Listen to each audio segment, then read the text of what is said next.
Hello আমার প্রিয় বন্ধুরা আজকের ভিডিওতে দেখিয়েছি একটি সিঁড়িঘরের শুরু থেকে শেষ পর্যন্ত প্রোফাইল চ্যানেল লাইট কীভাবে ফিটিং করতে হয়। চ্যানেল কাটা, স্ক্রু দিয়ে চ্যানেলটাকে বসানো, এলইডি স্ট্রিপ লাগানো, কভার ফিটিং এবং টাইলস মিস্ত্রি দিয়ে টাইলসের বিট ফিটিং করানো এবং শেষে লাইট অন করে সম্পূর্ণ কাজটি ধাপে ধাপে দেখানো হয়েছে।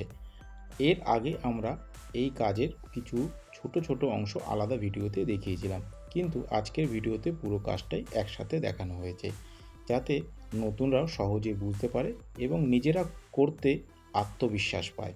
আরেকটি গুরুত্বপূর্ণ বিষয় হলো, অনেকেই সিঁড়ির প্রতিটি স্টেপে প্রোফাইল লাইট লাগান। দেখতে খুব সুন্দর হলেও খরচাটাও কিন্তু অনেক বেশি হয়। তাই তুলনামূলক কম খরচে সুন্দর লুক পাওয়ার জন্য সিঁড়ির দেওয়ালে প্রোফাইল চ্যানেল ব্যবহার করার একটি ভালো আইডিয়া এই ভিডিওতে দেখানো হয়েছে। বন্ধুরা, তোমাদের কাছে আমার একটা ছোট্ট অনুরোধ, এই ভিডিওটা দেখে যদি তোমাদের সামান্য উপকার হয়, যদি নতুন কিছু শিখতে পারো, তাহলে প্লিজ প্লিজ একটা লাইক করে দিও। প্রিয় বন্ধুরা, তোমাদের একটি লাইক আর একটি সুন্দর কমেন্ট আমাদের মতো ছোট ক্রিয়েটারদের অনেক বড় অনুপ্রেরণা দেয়। প্রতিটি ভিডিওর পিছনে অনেক সময়, পরিশ্রম আর ধৈর্য লাগে। ছোট ছোট ক্লিপ করে শুটিং, তারপর এডিটিং, সব কিছু মিলিয়ে একটি ভিডিও তৈরি করতে অনেক পরিশ্রম করতে হয়।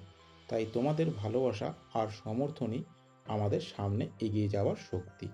ভালো লাগলে ভিডিওটা লাইক শেয়ার করে দিও এবং নতুন হয়ে থাকলে মিত ইলেকট্রিকে সাবস্ক্রাইব করে আমাদের পরিবারের সদস্য হয়ে যেও। তো প্রিয় বন্ধুরা, তোমরা সকলে ভালো থেকো, সুস্থ থেকো। তোমাদের সঙ্গে আবার দেখা হবে নেক্সট ভিডিওতে। ততক্ষণের জন্য টাটা।